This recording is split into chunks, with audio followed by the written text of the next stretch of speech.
Mừng các bạn đã đến với kênh vlog của Yến Trần.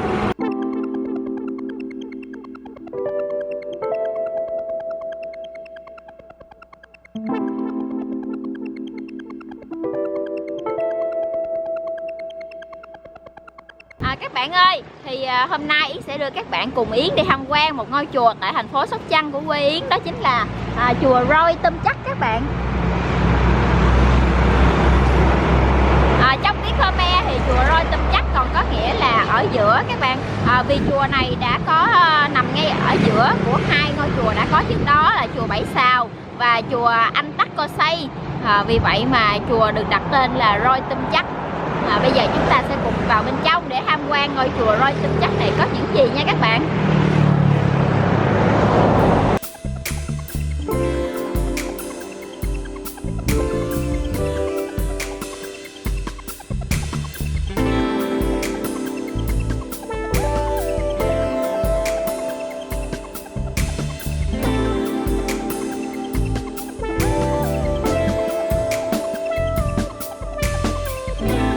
Các bạn có thấy cổng chùa của chùa Roi Tâm Chắc rất là đẹp không các bạn? Yến rất ấn tượng với cái cổng chùa của ngôi chùa này các bạn. Quá đẹp và quá hoành tráng luôn. Đặc biệt là với cái màu sơn rất là nổi bật các bạn.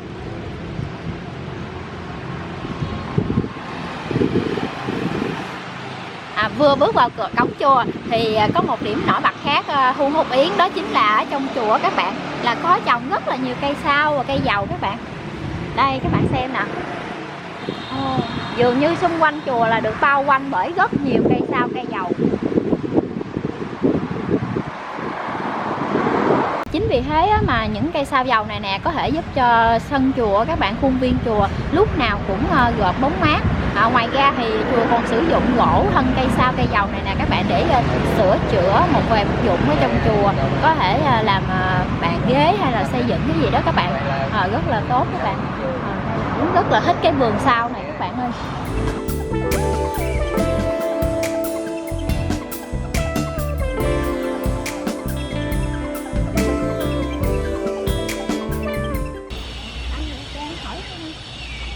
Cho em hỏi thăm là mình đang xây công trình gì á? Làm cái công trình này làm hồ sen. Hồ sen, dạ. Tượng Phật nó cũng là mới xây luôn ha. Em nghe nói này là tượng Phật nổi phải không anh? Phật ổng lúc mà ổng đang hành đạo, ổng trời mưa rồi có gồng che mưa cho ổng làm vậy đó. Đẹp quá. Cái này là mà anh xây luôn ha anh? Ôi hay quá anh ơi, đẹp quá trời luôn. Cái này khoảng bao lâu là mình hoàn công luôn anh? Khoảng 1 tháng nữa là hoàn công. Đây chờ đang trang trí bóng đèn. Dạ. Sơn cái màu đẹp quá trời. Đây các bạn, đây là tượng Phật Thích Ca các bạn. Các bạn xem rất là đẹp. Dự kiến là khoảng 1 tháng nữa là xây xong đó các bạn. Các bạn thấy không? Màu sơn ở trên mái đình rất là đẹp. Đẹp quá. Cái đỉnh ở trên rất là cao. Đây là hồ sen này. Sắp tới ở đây sẽ là hồ sen này các bạn. Thấy không? Cái hành lang, cái lan can này thấy không? Xây rất là đẹp. Okay, sơn màu xanh đỏ thấy không? Đẹp ghê.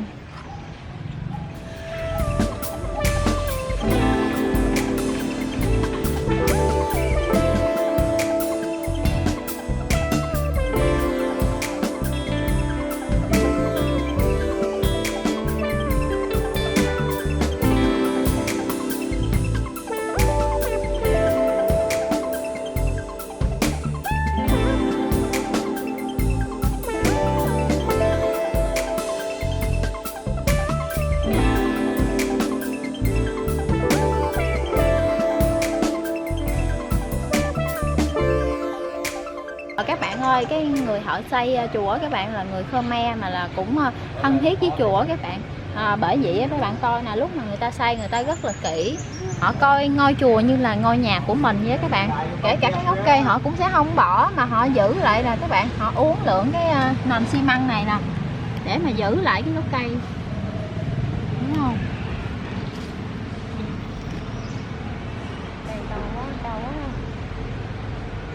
khoan đó là nó trà chuối nó là khó đó hoặc là nó là chuối theo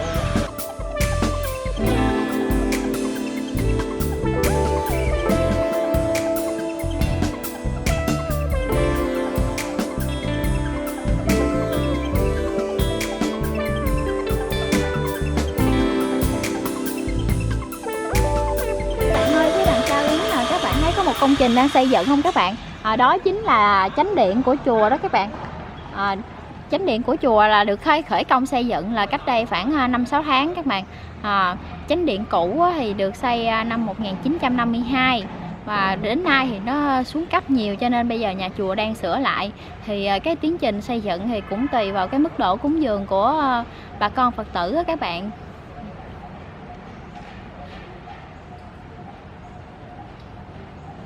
Yến thấy các bạn là phía trước xà la của chùa các bạn có 4 cây hoa sữa rất là lớn các bạn. Yến nghĩ là tuổi thọ của 4 cây này cũng rất là lâu đời đó các bạn.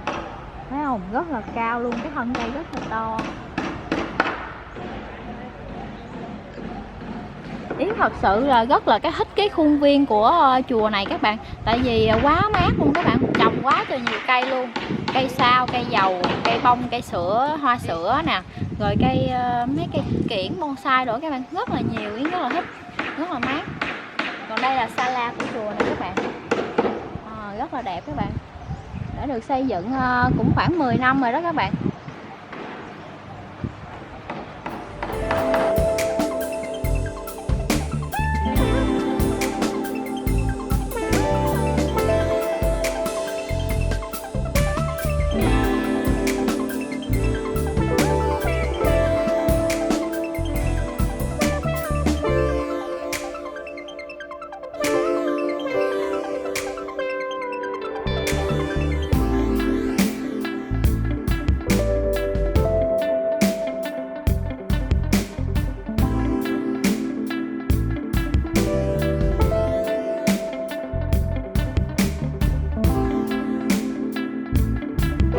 Trước vách tường của xà la các bạn thì có một cái tấm bảng màu vàng ghi là di tích lịch sử văn hóa chùa Trà Tiên, hay còn gọi là chùa Rua Tinh Chắc đó các bạn.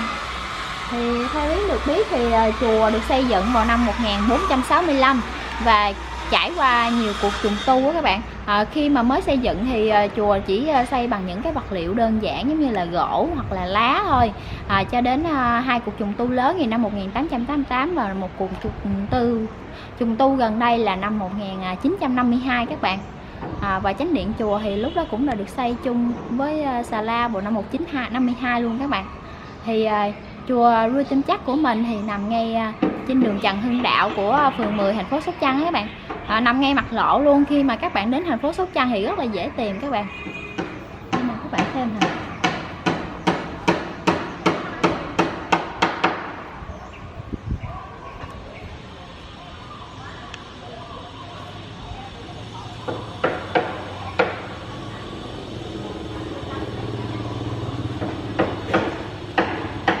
Các bạn ơi, đây chính là bên trong sala của chùa các bạn.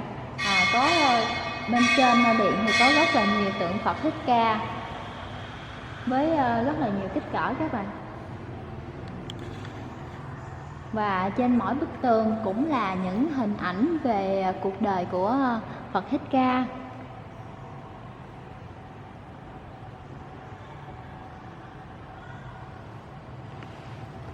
Theo Yến được biết thì bên trong chùa Rua Tinh Chắc các bạn thì còn lưu giữ khoảng 40 tượng Phật Thích Ca được làm bằng nhiều chất liệu như là gỗ, đá nè, thủy tinh nè các bạn, bằng đồng nè, được lưu giữ với cái thập niên rất là lâu rồi các bạn, rất là nhiều năm rồi các bạn.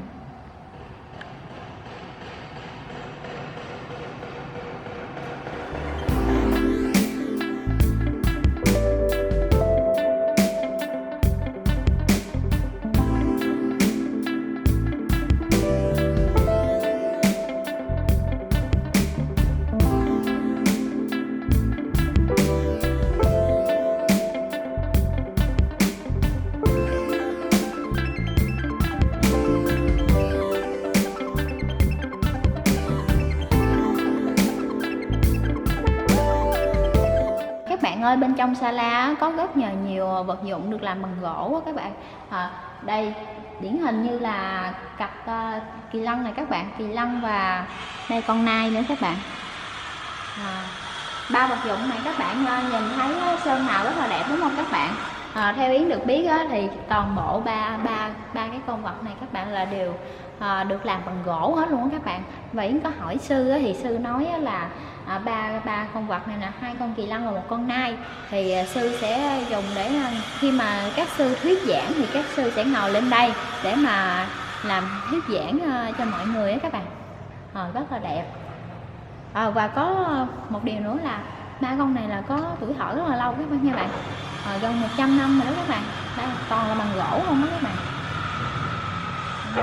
Sơn màu rất là đẹp luôn, làm cho Yến nhìn Yến tưởng đâu làm bằng đá không mà thật sự là làm bằng gỗ hết luôn, rất là hay các bạn.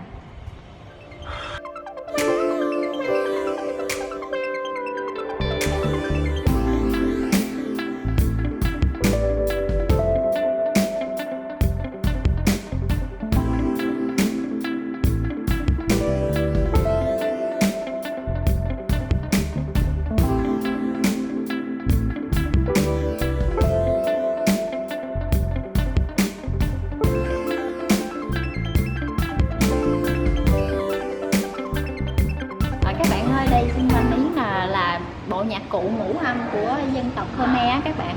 Đây 5 món nha các bạn. Bên trong đây còn một bộ trống nha các bạn. Này.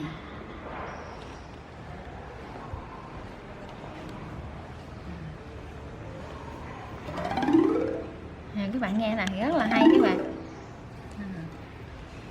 Các bạn ơi, hôm nay thì Yến rất là vinh hạnh các bạn. Yến được cầm trên tay chiếc cúp vô địch của đội ghe ngò được giải nhất các bạn trong cuộc đua ghe ngò truyền thống ở huyện Long Phú các bạn vào năm 2018 mới vừa rồi các bạn. Đây giải vô địch nha các bạn, chùa Roi Tum Chắc ngay tại huyện Long Phú các bạn. Còn đây là cờ đó các bạn. Đây cờ kỷ niệm các bạn. Yến thấy là đội ghe ngò chùa Roi Tum Chắc cũng rất là giỏi các bạn, rất là hay các bạn. Đây. Các bạn ơi, một góc ở trong khuôn viên chùa các bạn, đó chính là ngôi trường Bali mà nhà chùa đã xây dựng các bạn để dạy chữ cho các em nhỏ về tiếng Khmer các bạn. Nhờ có ngôi chùa này thì một số vị sư ở trong chùa đã được đào tạo để trở thành những vị thầy, vị cô để mà dạy cho các em nhỏ về tiếng Khmer. Những cái môn khoa học cũng được dạy bằng tiếng Khmer luôn các bạn. Các bạn xem nè, dù đã nhuốm màu thời gian các bạn xem ở trên mái các bạn, có nhiều ghêu gông đóng phủ nhưng mà ngôi chùa vẫn mang một cái nét rất là đặc trưng của người dân tộc Khmer các bạn. Và ngôi trường này các bạn được xây vào năm 1973 đến 1975 thì xây hoàn thành đó các bạn.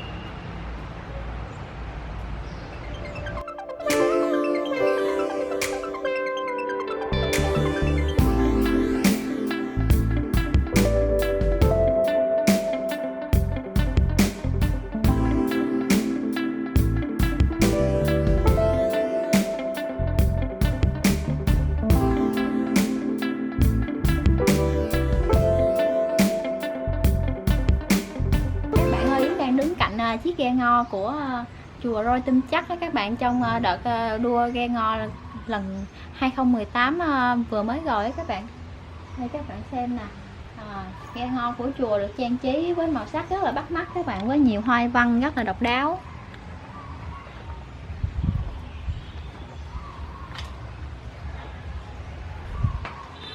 Các bạn ơi, Yến đang đứng cạnh chiếc ghe ngò này nè các bạn, là chiếc ghe ngò đã giành được giải vô địch trong giải đua ghe ngò 2018 ở giải ở huyện Long Phú đó các bạn. Đây, chiếc ghe ngò này đã mang về giải nhất cho đội ghe chùa Roi Tum Chắc đó các bạn.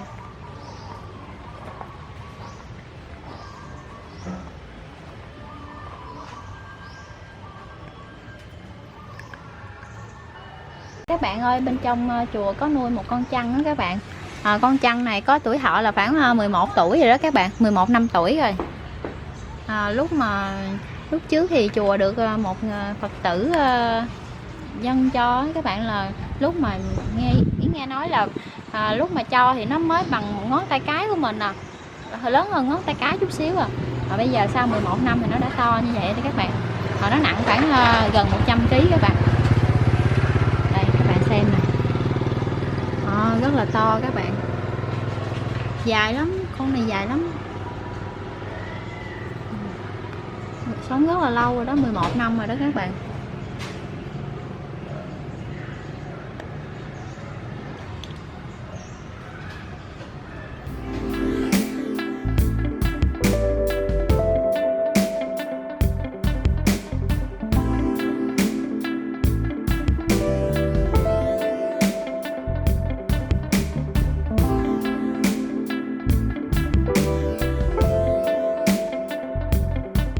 Nơi mà Yến đang đứng chính là ngôi tăng xá của chùa Roi Chân Chắc đó các bạn.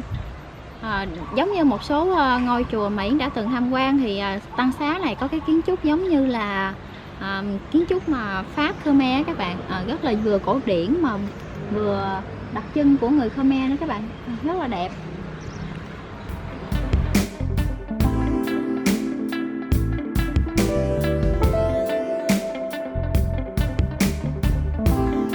Các bạn ơi, thì theo Yến được biết thì chùa năm 2015 đã được xếp vào hàng danh lam thắng cảnh và di tích văn hóa của tỉnh Sóc Trăng bên mình á các bạn. Vào các lễ hội mà giống như là lễ Choi Từ Năm Thơ Mây và lễ Đôn Ta thì trong chùa có rất là nhiều bà con đồng bào dân tộc Khmer cũng như là khách thập phương các bạn đến tham quan và tham gia các lễ hội và các tiết mục văn hóa nghệ thuật mang đậm cái bản sắc dân tộc Khmer các bạn. Yến thấy đây là một ngôi chùa rất là đẹp các bạn. Nãy giờ Yến vào chùa là rất là lâu rồi, nhưng mà mặc dù là trong chùa có nhiều cái kiến trúc đang xây dựng các bạn, nhưng mà không gian chùa lại rất là thanh tịnh, rất là yên tĩnh và rất là mát các bạn, đặc biệt rất là mát. Một ngôi chùa đã có lịch sử là hơn 500 năm rồi các bạn, rất là đẹp. Nếu mà các bạn có dịp đến Sóc Trăng á thì các bạn nhớ ghé chùa tham quan nha các bạn, chùa Roi Chân Chắc ngay tại đường Trần Hưng Đạo của phường 10 thành phố Sóc Trăng các bạn. Rất là dễ tìm, các bạn cứ mà đi đến đường Trần Hưng Đạo, đi thẳng trên đường Trần Hưng Đạo là các bạn sẽ thấy nằm ngay ngoài mặt lộ luôn. Và nếu yêu thích video của Yến thì xin cho Yến một like và một nút đăng ký để ủng hộ cho kênh Yến nha. Yến sẽ up video đều đặn mỗi ngày vào khung giờ 19 giờ mỗi tối, các bạn nhớ đón xem nhé. Còn bây giờ xin cảm ơn và xin chào.